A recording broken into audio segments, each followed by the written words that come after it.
The prairie winds whispered over the ranch as Cole tightened the saddle on his horse.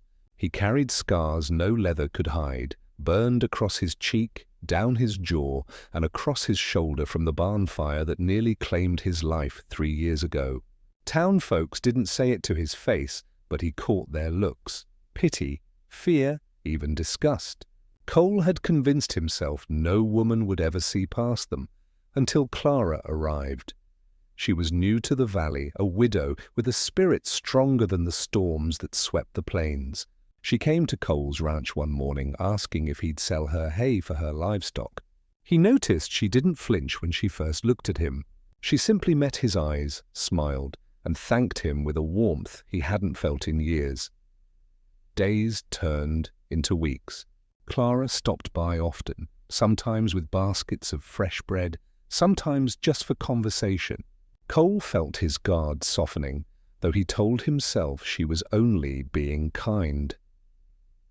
One evening, while helping her mend a broken fence, Cole's shirt caught on the wire, bearing the scars across his chest. He turned away quickly, shame flushing through him. "I'm sorry," he muttered. "I know it's ugly. I don't expect anyone to look at me and not—" Before he could finish, Clara stepped close, her hand resting gently against the rough ridges of his skin. "Cole," she said softly, "these aren't ugly." They tell a story of a man who fought, who survived. "A man who deserves love." His throat tightened. No one had ever spoken to him that way. Then, without hesitation, Clara leaned in and kissed the very scars he tried to hide. "And to me," she whispered, "they're part of the man I already admire." Cole's breath caught as hope, fragile and new, rose in his chest. For the first time in years, he let himself believe. That night, under the wide, starlit sky, he pulled her close.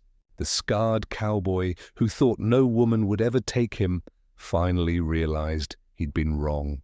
Clara's kiss had healed more than his wounds. It had given him a future.